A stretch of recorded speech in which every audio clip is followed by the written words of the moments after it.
Hello everyone, and welcome back to another Destiny 2 video. Today we're going to be covering some new Trials Overhaul leaks that are supposedly going to be coming next season. Before we get started, I want to thank you all for the huge amount of support I've been getting on my previous videos. We are so close to 1,300 subscribers, and this is more subscribers than I've gained in the past 2 years. I have no words. On that note, if this video does amuse you and you enjoy my creation style, then please feel free to hit that subscribe button and leave your love in the comments below. Anyways, let's go ahead and get into the Trials leaks. So first things first, we have the original Trials post that was previously shown in my other video containing Season of the Deep leaks. The post reads as follows: Trials matchmaking is getting an overhaul. Flawless pool is gone, replaced with an upper and lower pool. Players start in the lower pool. Upon winning, they go up and remain there until the card is flawed. From then on, they will be in the lower pool with players with a good connection and similar weekly performance until they can win. To summarize that post, basically, KD is now a factor in the players you play with, meaning those who farm KD to look good on their reports are going to get absolutely butt-fucked, like I mentioned on my previous video. So, if you do farm KD, be prepared. Water up that anus. We also just recently got this post that reads as follows: So how does matchmaking work? Example 1. A team of 3 players, all of whom are on their first game of the weekend. They will play their first game in the lower pool, and the matchmaking will attempt to match them up against another team of 3 players with a good connection that is also on their first game of the weekend. If they win that game, they will move to the upper pool. The matchmaking will attempt to match them up against another team of 3 players with a good connection. They will continue to play in the upper pool until their card is flawed, at which point they will move down to the lower pool, where the matchmaking will attempt to match them up against another team of 3 players with a good connection and similar weekly performance. Example 2.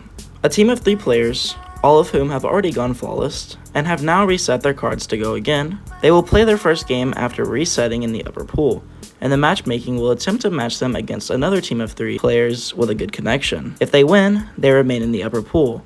If their card becomes flawed, they fall to the lower pool. Example 3. A team of 1 player who has gone flawless and reset their card, and 2 players who are on their first game of the weekend. They will play their first game after resetting in the upper pool, and the matchmaking will attempt to match them up against another team of 3 players with a good connection. If they win, they remain in the upper pool. If their card becomes flawed, they fall to the lower pool. I understand that was a lot to comprehend, so I'm going to go ahead and summarize what we have read so far. Basically, there is no more flawless pool. If you don't know what the flawless pool is, it's basically a set of players you will matchmake against once you have gone flawless, which in turn usually makes it harder to go flawless again. Instead of that, there is now a lower and upper pool. Every single player will start in the lower pool on the first game of the weekend, and until they win, they stay in the lower pool. And by win, I just mean that singular match. And once they do complete their first match by winning, they will be moved to the upper pool until they go flawless. So yeah, that's basically the whole rework with matches. There's also a leak that I cannot find, but I do know the information. And it basically states that some cards will be reworked, specifically the Card of Mercy. Instead of getting 1 forgiveness, you get multiple. I'm not sure if it's like the original one where you get 3 forgivenesses, but I mean, shit. Either way, that's really nice to hear. So yeah, I personally think that if this leak is real, it is definitely a necessity to the game, because I personally feel that the game itself, Trials, is poorly performed with the matchmaking system, and I feel like Bungie could do a lot of work and put a lot of work into it to make it better overall. And, if this leak is real, like I said, this is just going to change a lot of things and definitely make it better on the community and starting players. We also have a post from the same person that previews the Trials glaive, and it reads as follows: New, Unexpected Resurgence, which is the name of the glaive, and it is a arc adaptive glaive. And on the left perk, you can get auto-loading holster, feeding frenzy, subsistence, tilting and windmills, shot swap, feedback shield, and thresh. And on the right perk, you can get rampage, surrounded, vorpal weapon, frenzy, impulsive amplifier, unstoppable force, and close to melee. So yeah, that is the glaive, and it is the first Trials glaive that we are getting, and it looks hella legit. So hopefully that's real. If not, shit, good work on making that. I don't even understand. That looks real as fuck. And I did forget to mention this at the beginning of the video, but if these leaks do end up being false, do not get mad at me. I am just the middleman with the information. I'm just sharing it to you all so you don't have to go out seeking it. And that's going to be it for the leaks. Please let me know in the comments if you think these changes are necessary or not, and do you think that the exotic glaive is cool? I personally think that all of these changes are necessary, and they have been a necessity for a long time. I mean, holy shit, how long is it going to take for Trials to get a rework with matchmaking in general, as well as Gambit? I mean, come on, you need to change Gambit up. I mean, like, make that shit fun. But, I mean, yeah, I think the glaive is really cool as well, but it's been a while since we've gotten any change to Trials, and I'm really glad that this is coming out, especially the Mercy card information that I don't know where it's from, but I've heard of it, so I don't know if that is 100% or not. So if you didn't know this, all of these leaks came from the same person as the last video containing this season of the Deep leaks, and those leaks seemed really legit as well, so I hope that these end up becoming true, because that looks good on his part, and any leaks coming from him in the future will be very valuable. Also, I know I mentioned Gambit previously on this video like a couple seconds ago, and I do want to make a video on that, basically some changes that I feel that it desires. For one, why do we have 2 mementos that require a master game mode to get into? For one, like Grandmaster Nightfall, that's the only way to get the Nightfall memento, and then Trials of Osiris is the only way to get the Trials memento. So I feel like the Gambit memento deserves something like Gambit Prime, maybe some sort of system, kind of like Trials, but in the Gambit game mode itself.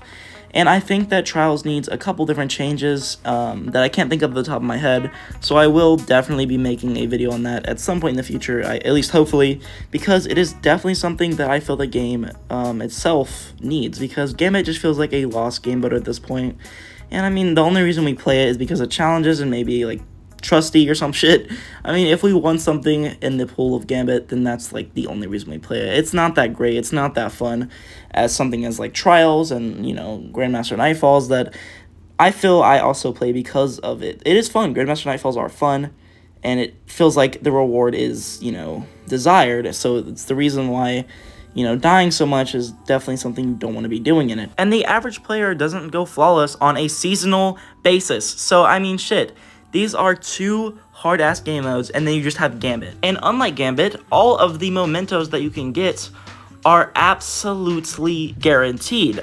The Gambit memento literally is like, maybe, like only lucky players get it. And I've gotten it like 4 times in my whole career, so it's pretty rare, I'd say, and I never end up using it. Like, I use it and then I get rid of it because it's ugly as fuck. I don't really like it. And I also do this thing with my mementos. Is if it's like a Trials weapon, I put a Trials memento on it.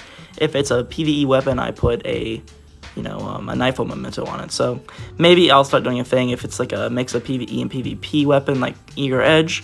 Then I'll put a Gambit memento on it. But for now, I like my Nightfall memento on my Eager Edge, so I'm just gonna keep it like that. But yeah, I know that was a random ass ramble. I know that was a random ramble, but I'm going to be doing that at the end of my videos because why not? It's fun to talk to you guys and discuss things that are on my mind without actually making a full video on it. So yeah, that's my opinion on Gambit, and those are the Trials leaks. I hope you guys did enjoy, and I hope you find the information valuable, and I hope that you found this video amusing, because if you did, you should subscribe and like the video if you want. It's not required. If you don't subscribe to me, subscribe to a smaller creator. I do not care who, just subscribe to someone. Let's get this community growing. Let's get the Destiny 2 YouTube community growing and make it have a higher success rate, because holy shit, it's hard to get into YouTube, especially with a game like Destiny 2. Anyways, I'm going to go ahead and end this video here. I hope you guys did enjoy. I will see you all on the next one. Peace.